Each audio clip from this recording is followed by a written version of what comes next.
Today, I want to tell you about an easy way to add a lot of professional value to every single Excel model that you ever work on.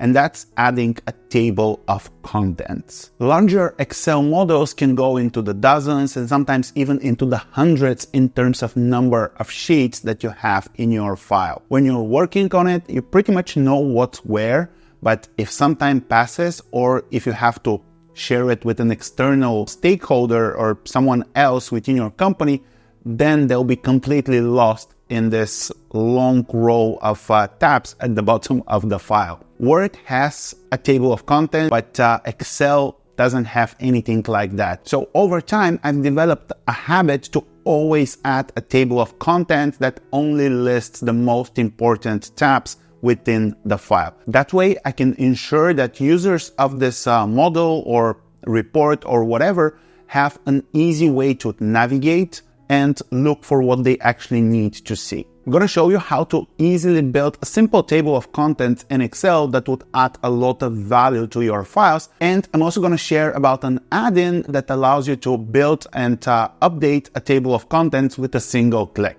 Now let me pull up an Excel model and show you how to do it. I have an old budget file for 2021 that I'll use to illustrate this. Essentially, I have all those different tabs, and as soon as those become too many, it's kind of hard to keep track of what's where. So it makes a lot of sense, especially for sharing this model with external stakeholders and other users, to have a table of content. Just gonna add a new tab, move it to the front, and call it TOC. What I can do here is gonna grab this part, go back here, paste it, make that smaller, zoom in a bit, and I don't want to see any of the grid lines. Here I can have a link to sheet, which is going to be the actual link to each sheet, and then in here we'll have working name. The idea would be to have all the sheet names listed here and being links, and all the working names listed here, so it's easier to know what each of the worksheets represents. And just format that a bit better, and let's expand those a bit. So what I'll do is I'll copy each of the sheet names from here and paste them one under the other, and then I'll go and grab all the working names and paste them over here, and so on until I've done that for all the tabs. And then right-clicking on each one, going to create a link and switching it to a place in this document and picking the respective sheet. And this is how I would go to list all those, and then I might even go ahead and reformat that, remove the underline and bold it. So now it's a link that would take me here.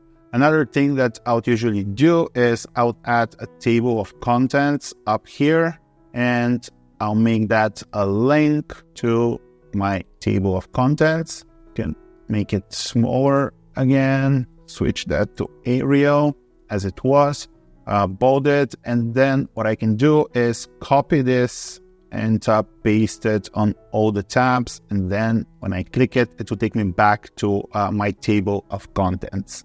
And of course, I also need to change that here, table of contents. So it's a bit tedious, takes a bit of time, especially if you have a lot of tabs. And that's why in the add-in that I'm developing, I have this table of contents feature.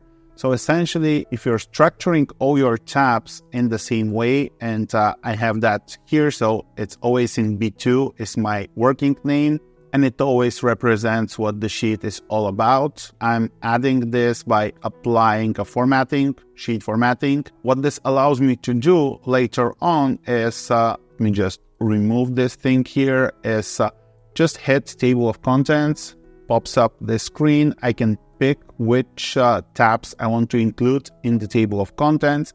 I can give it a name, a sheet name, and just add it.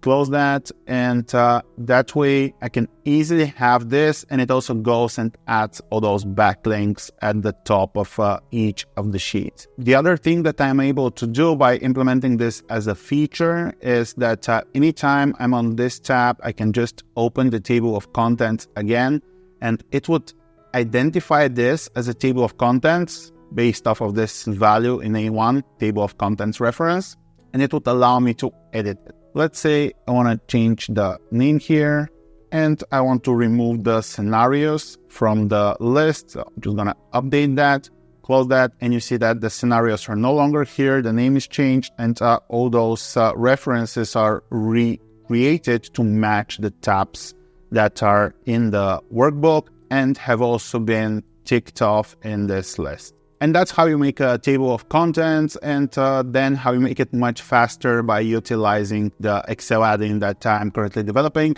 And if you're interested in taking a look, I'll be releasing it pretty soon. So you can leave your email in the first link in the description below, and I'll let you know when it's available. And you'd also get a nice discount because you'd be one of the first people that supported it by signing up to be notified. Whether you create it manually, write your own macro, or use an add-in, a table of contents is a great way to tremendously increase the perceived value of the models you're building and sharing with other users. It makes it much easier for them to use those models, and it makes your work look more polished. But in order to need a table of contents, you first must have some form of a complex financial model or a financial report or some other complex file in Excel. And I want to show you how to build dynamic assumptions-driven financial models from scratch in Excel, and I'll do that in this playlist up here. Thanks for watching, and I'll see you in the first video.